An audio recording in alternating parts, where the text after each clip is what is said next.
दोस्तों, super commando ध्रुव की neo series का second part ground zero market में आ चुका है। फर्स्ट पार्ट ट्रैप आया था अगस्त 2021 में, तो लगभग 3.5 साल का एक लंबा गैप हो गया है। और जब गैप इतना लंबा हो जाता है तो कई बार रीडर्स का इंटरेस्ट कॉमिक सीरीज की कहानी से ज़्यादा ये सीरीज इतनी डिले क्यों हुई उसके पीछे की कहानी में जग जाता है। संजय सर को भी शायद इस बात का एहसास है, तभी उन्होंने ग्राउंड जीरो के आभार पत्र में ये कहा है कि इस सीरीज के अंतिम भाग में वो देरी के पीछे की कहानी को भी बताएंगे। बहरहाल हम शुरुआत करते हैं रिव्यू वीडियो की।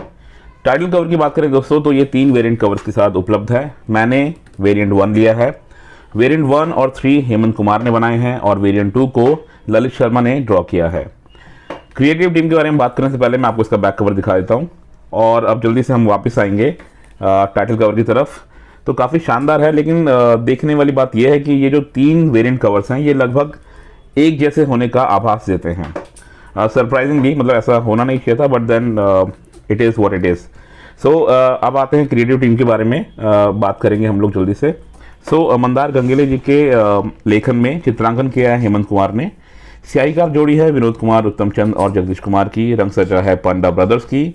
शब्द सज्जा एवं डिज़ाइन एज ऑलवेज गंगेली ब्रदर्स का है और बाकी की डिटेल्स मैं आपको दे चुका हूं। संपादक हमारे संजय सर हैं। चलिए अब मेन मुद्दे पर आते हैं और वो है कहानी। इस नियो सीरीज के राइटर हैं मंदार गंगेले, जो कि सिटी विदाउट अ हीरो नाम की एक शानदार सीरीज हमें पहले ही दे चुके हैं। ये नियो सीरीज उसी सीरीज के आगे की कहानी है, तो अगर आपने पिछली सीरीज नहीं पढ़ी है तो एक बार ज़रूर पढ़ लें, वरना इस एक्सटेंडेड स्टोरी लाइन में कुछ रेफरेंसेस आपको समझ नहीं आएंगे। कहानी का कुछ ऐसा है दोस्तों कि आपको इसमें एक बिखराव देखने को मिलेगा। कई सारे एपिसोड्स हैं जहां पर बहुत कुछ एक्शन हो रहा है। शुरुआती सीन्स में तो सुपर कमांडो ध्रुव को एक घायल और पस्त अवस्था में दिखाया गया है। फिर एक दूसरी टाइमलाइन भी चल पड़ती है जिसमें असीम शक्तियों से लैस ग्रैंड मास्टर रोबो को एक विराट रूप में दिखाया गया है, जो कि सभी सुपर हीरोज़ को नाको चने चबाता दिखाई पड़ रहा है। ऐसे भी वाक्य दिखाए जाते हैं इस कॉमिक बुक में जो इस बात को और पुख्ता करते हैं कि सुपर कमांडो ध्रुव राजनगर का चहेता सुपर हीरो सही कारणों से है। एक ऐसी रहस्यमयी शख्सियत भी दिखाई पड़ती है जो ध्रुव के करीबियों को रास्ते से हटा रही है। इसका लिंकेज ट्रैप में मिल सकता है, जहां चंडिका उर्फ श्वेता को सिमिलर फैशन में एक रहस्यमयी व्यक्ति मौत के मुंह में ढकेल देता है।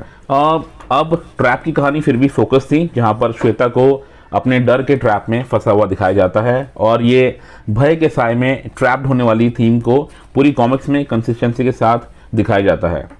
यहाँ पर विलेन काफ़ी शातिर दिखाया गया था, जो शारीरिक प्रताड़ना के साथ साथ साइकोलॉजिकल चोट भी पहुँचाता हुआ दिखाया जाता है।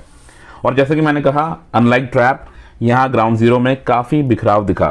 कुछ तार जुड़ते हुए से नहीं दिखते हैं। हाँ, एक बेनिफिट ऑफ डाउट हम राइटर को ज़रूर दे सकते हैं, क्योंकि ये 5 पार्ट्स की नियो सीरीज है और अभी सिर्फ दूसरी किस्त ही है, तो ये बिखराव एक जानबूझकर किया हुआ अटेम्प्ट भी हो सकता है, जो कि कहानी में रहस्य और रोमांच भर दे। ये एक नरेशन का स्टाइल भी होता है जो कुछ वक्त प्लॉट को हवा में लटकाने के बाद एकदम से बिखरे हुए पन्नों को समेट लेता है। फिर जब वही पन्ने अंतिम क्षणों में क्रमबद्ध तरीके से लगते हैं तो कहानी साफ होती चली जाती है। तो ये भी एक तरीका हो सकता है मंदार जी का इस पूरे नैरेटिव को पेश करने का। बाकी देखते हैं किस तरह से जैसे जैसे ये कहानी आगे बढ़ेगी ये क्या गुल खिलाती है और इसका नरेशन का स्टाइल क्या रूप लेता है। अब आर्टवर्क की बात करेंगे तो दोस्तों, मंदार गंगेले के नरेशन में आर्टवर्क का कार्यभार संभाला है हेमंत कुमार ने। उनका काम अमूमन अच्छा होता है और मल्टी स्टारर कॉमिक्स में वो एक जान डाल देते हैं। उनके आर्ट में एक फ्रेशनेस है, बॉडी पोस्चर्स और पर्सपेक्टिव्स वो अच्छे बनाते हैं। हाँ, फेशियल एक्सप्रेशंस और आर्ट पैनल्स में डिटेलिंग एक ऐसी चीज़ है जिस पर वो ज़्यादा ध्यान नहीं देते हैं। उनकी बनाई हुई पूरी कॉमिक बुक में ये ट्रेड्स आपको बखूबी दिखाई देंगे। मुझे इस बार उनके आर्टवर्क को देखकर लगा कि वो अपनी आर्टिस्टिक जर्नी में थोड़ा रुक से गए हैं। नागग्रंथ सीरीज में गजब काम रहा उनका, बट यहाँ मुझे उनके बनाए काफ़ी पैनल्स में डिस्टिंक्ट फेशियल एक्सप्रेशन का अभाव लगा और कैरेक्टर्स के पोस्चर्स और पर्सपेक्टिव्स भी थोड़े आउट ऑफ सिंक लगे। यहाँ पर मैं आपको 2 पेज दिखाना चाहूँगा। एक ये सुपर कमांडो ध्रुव का बाइक वाला जिसमें एक छोटे बच्चे को लेके जा रहा है, और एक ठीक इसके पीछे वाला पेज। इन दोनों पेजेस में ह्यूमर को बहुत अच्छे से कैप्चर किया है एक क्यूट अंदाज में मुझे, जो कि काफ़ी अच्छा लगा। हाँ, मैं हेमंत भाई के आर्ट को क्यों थोड़ा बहुत क्रिटिसाइज कर रहा हूँ, आप इस पेज को देखिए, इसमें जो सिक्योरिटी गार्ड है इसके फेशियल एक्सप्रेशन को देखिए, ज़्यादा विविधता आपको नज़र नहीं आएगी। मैं ये सब इसलिए भी पॉइंट आउट कर रहा हूँ क्योंकि हेमंत भाई एक बहुत अच्छे आर्टिस्ट हैं और उनमें आगे बढ़ने और अपनी आर्टिस्टिक शैली को इम्प्रूव करने का बहुत पोटेंशियल है, बहुत मादा है। आई एम श्योर वो आगे बेहतर से बेहतरीन होते जाएंगे। और अब दोस्तों मैं बात करूंगा मेरे फेवरेट कॉमिक कैरेक्टर डोगा की, जिसको यहाँ पे कुछ फाइटिंग सीक्वेंसेस में दिखाया गया है और उसकी ड्रेस के साथ कुछ बदलाव किए गए हैं। मसलन अगर आप यहाँ पे डोगा की छाती पर देखें तो एक त्रिशूल का इंसिग्निया है और यहाँ हाथ में कुछ मेटल ऑब्जेक्ट्स लगे हुए हैं ताकि उसकी मारक क्षमता में इजाफा हो। अब ये मारक क्षमता वाली बात तो ठीक है, पर उसकी छाती में जो ये त्रिशूल का इंसिग्निया है, ये मार्क मुझे कुछ जमा नहीं, क्योंकि अगर आप लोग डोगा के ओरिजिन की तरफ देखें तो वो धर्म से परे एक व्यक्ति है।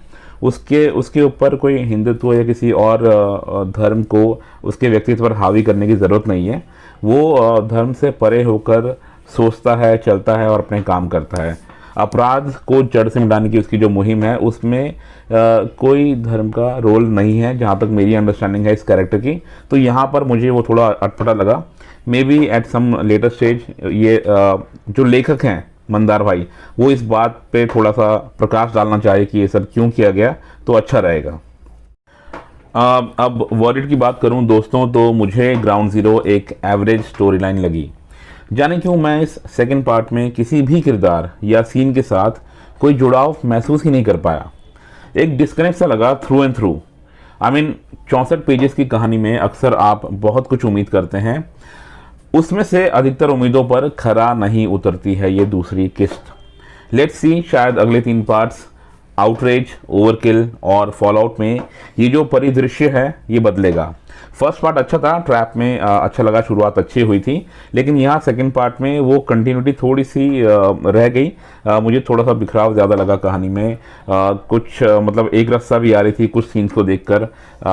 उनकी ज़रूरत नहीं लगी कि वो पैनल्स, ऐसा लगा जैसे अननेसेसरी बढ़ाए हुए हैं। एनीवे, उम्मीद करता हूँ आने वाले पार्ट्स में ये सब चीज़ें बदलेंगी और थोड़ी सी कसावट नज़र आएगी हमें कहानी की पेस में। इसी नोट के साथ मैं आप लोगों से दोस्तों विदा लूँगा। मेरा नाम है धीरेन्द्र और आप देख रहे थे कॉमिक्स एनिमल।